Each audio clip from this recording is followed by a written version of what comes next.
Next exercise start करते हैं, वो है एक्सरसाइज 7.8। उसमें जो कॉन्सेप्ट यूज हो रहा है वो क्या है, मल्टीप्लिकेशन ऑफ प्रोबेबिलिटीज। आइए इसको स्टार्ट करते हैं। मल्टीप्लिकेशन ऑफ प्रोबेबिलिटीज, अगर दो events A and B are said to be independent if the occurrence of any of one does not influence the other event, तो हम ऐसे इवेंट्स को कहेंगे वो क्या है, इंडिपेंडेंट इवेंट्स।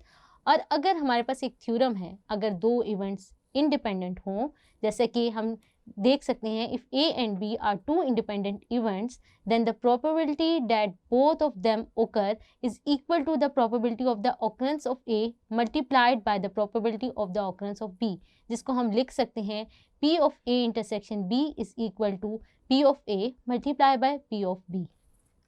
आइए इस कॉन्सेप्ट को यूज करते हुए क्वेश्चन एक्सरसाइज के क्वेश्चन स्टार्ट करते हैं। आइए क्वेश्चन नंबर 1 देखते हैं। क्वेश्चन नंबर 1 क्या है कि अगर हमारे पास एक पर्सन है, if A will be alive 15 years और उसकी प्रोबेबिलिटी गिवन है 5/7, और एक प्रोबेबिलिटी है जो another B person will be alive 15 years और उसकी प्रोबेबिलिटी गिवन है 7/9, find the probability that both will be alive 15 years. तो उसकी क्या होगी, अगर हम पी ऑफ ए क्या कह रहे हैं, वो हमारे पास क्या है, 5/7 गिवन है, पी ऑफ बी क्या है, 7/9।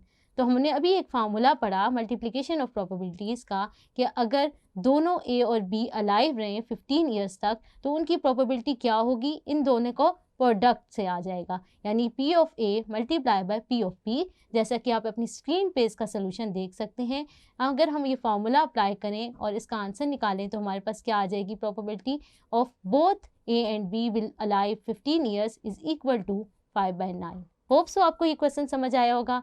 आइए ये कॉन्सेप्ट यूज करते हुए नेक्स्ट क्वेश्चन करते हैं।